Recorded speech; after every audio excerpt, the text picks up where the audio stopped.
Now, the Israeli government says it's extended the stay of evacuees in hotels and temporary housing until August 15th.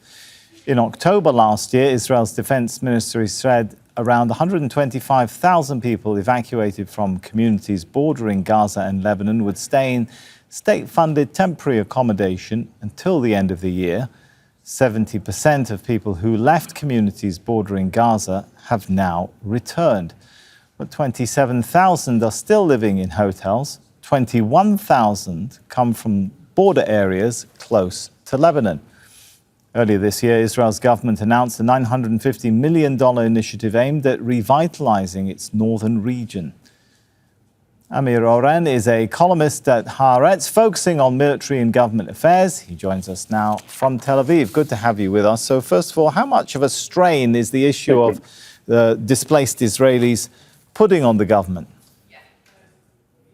Great strain, because this is unprecedented. Of course, Israeli residents of border communities have been under fire before, terror raids and shelling, for instance, from the Syrian Golan Heights down on the villages below.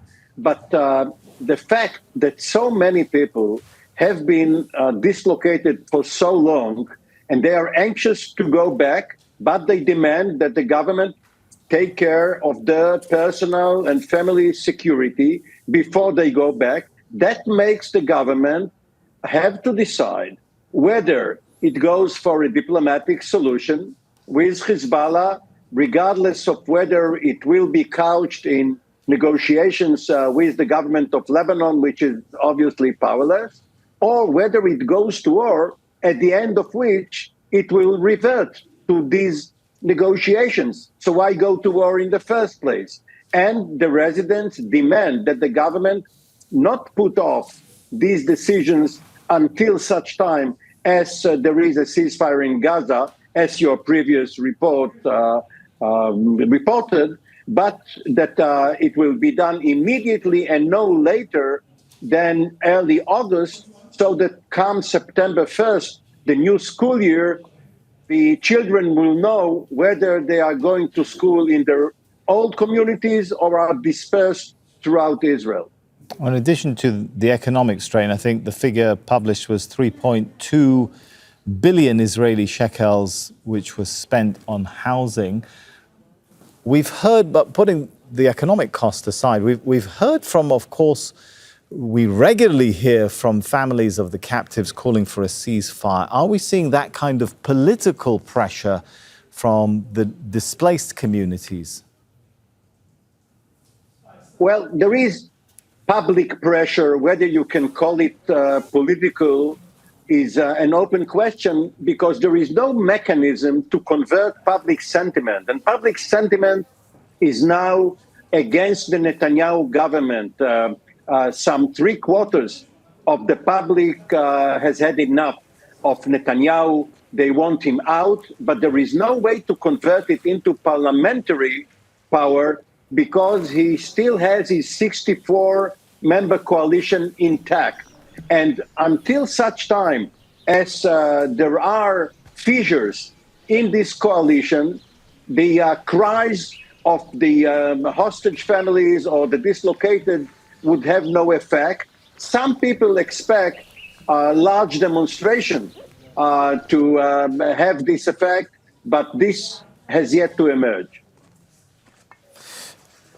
Hezbollah have said that if there's a ceasefire in Gaza, the war is over for them over the northern side of the border. Now, we're going to ask you to kind of read the mind of the Israeli government and military planners that at this point, if that's possible. Do you think in their minds a ceasefire in Gaza would mean the end of the conflict in the north of the country too, or an opportunity to focus all military resources on the north and escalate things further? They are not looking for an opportunity. As your correspondent noted, there is a sense of exhaustion. Israel is now involved in two wars of attrition. And it has had enough of war for the time being, even though many people, including in the councils of war are saying that war with Hezbollah is inevitable, but not right now, perhaps in a year or two. Now, there are three sub-threats in the north. One is a raid by Radwan, the Hezbollah commando force, similar to the Nukhba of Hamas in the south. And this is why those villages adjacent to the border were immediately evacuated. The other one is anti-tank guided missiles hitting houses, even though they are vacant, in the communities. And the third one is the arsenal of rockets and missiles, which could hit anywhere in Israel. So it doesn't really matter whether people are 10 kilometers from the border or 100 kilometers from South Lebanon. And therefore, the government has to go for a solution of the 11 or 12 bones of contention, points along the boundary, in order to demarcate for a final resolution the border between Israel and Lebanon, and perhaps also between Lebanon and Syria in the Sheba Farms point. So eventually there will have to be diplomacy, hopefully without war rather than after war. All right, thank you so much for your thoughts and analysis on that. Amir Oren from Haaretz newspaper. Thank you. Make sure to subscribe to our channel to get the latest news from Al Jazeera.